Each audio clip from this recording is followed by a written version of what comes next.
Do you guys ever feel like fantasy stories really have a tendency to drag on?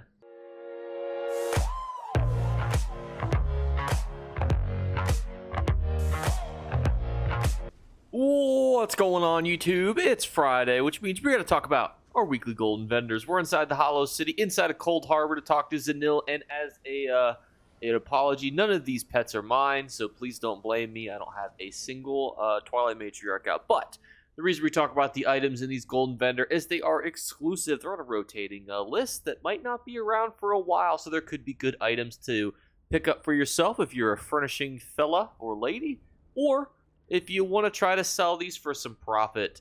Now, we got ourselves a little bit of a dwarven theme, and I will definitely tell you that the two best items are definitely the gate and this little thing here. People love objects that do things, and these both do those things. Overall, the dwarven theme is not super popular. I mean, you know, while things like the engine and the forge do look cool, and the forge being animated is also very cool and audible, I don't know how much of a good resale value it's going to have, just considering, you know, the high price point at 50,000, but it's definitely something to keep on your radar. And now we are at our traditional golden vendor, which is going to be inside your Cyrodiil campaign. I go to Northern High Rock for the Daggerfall Covenant.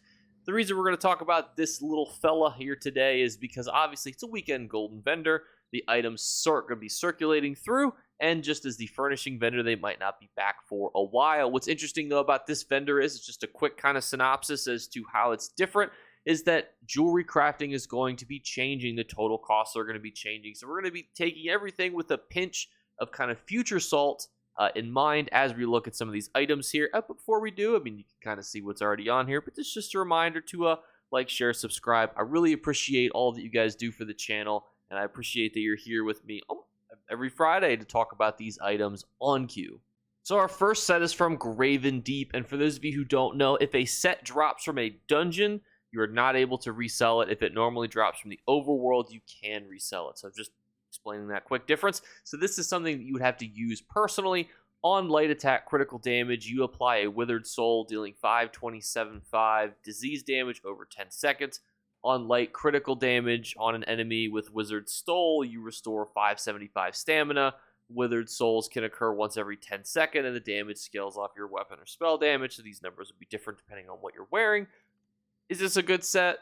Not really. And thank you for the subscribe, Adam. I forgot that I had my notifications on. But the only real utilization I could think for this is something that really light attacks a lot, like a werewolf. But I don't even know if I would think that this would be a good PvP build. Maybe a PvE build if you're looking for something with sustain. I don't necessarily can imagine how much disease damage is going to do for those PvE mobs, but something to keep in mind. We always try to find utilizations for sets just to make this interesting. Next up is another dungeon set that's going to come from the Imperial City Prison. So when you take damage, you summon a cloud of leeching poison under the assailant. This cloud deals 834 poison damage every 1 second for 5 seconds and heals you for 100% of the damage caused. This can occur every 5 seconds and scales off your maximum health. Leeching is probably one of the most well-known tank sets. It's used for both PvE and PvP. I think overall this is a great set. Should you get this set? It might depend.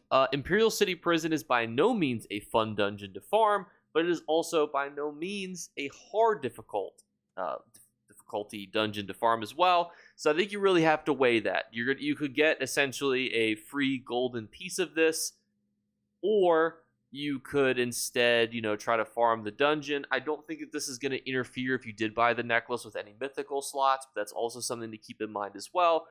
Would I do it? It would depend, I think, on your situation. Great set, best in slot utilization for different types of content for both PvE and PvP, though.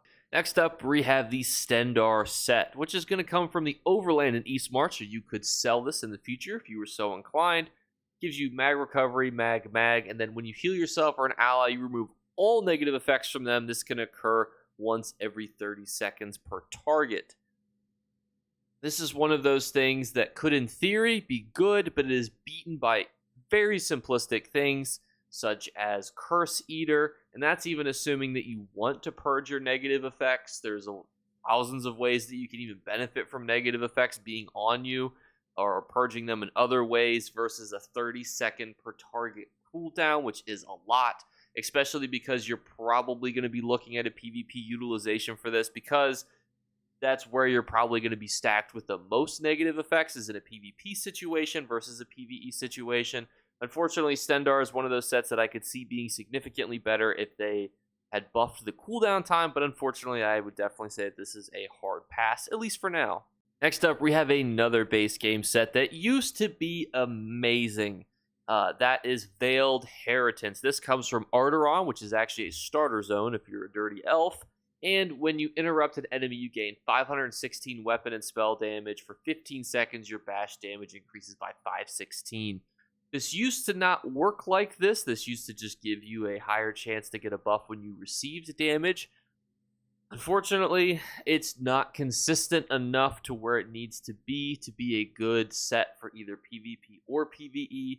Unfortunately, the uptime on this for PvE would be horrific to try to manage, and plus the 3 and 4 slot of armor is not going to help you in a PvE situation. And then for PvP, you could get a 516 weapon and spell damage buff significantly easier from other places.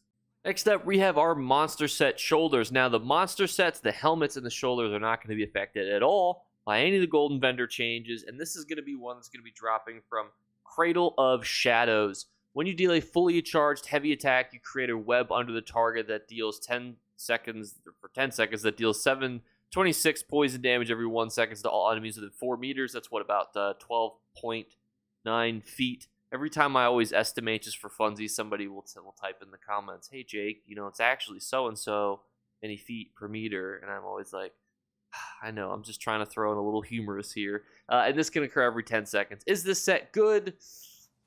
Not really. And that's because for a couple reasons. On the surface, this set is perfectly passable. It's perfectly okay. I would even say it's pretty decent. The problem is that the competition for monster sets and mythicals, because usually you can't have both, is exceptionally high these days. This comes from a dungeon that was released a long time ago, and it just does not have the utilization that it needs to. It does not have the power to really compete with some of those other monster sets that are currently released.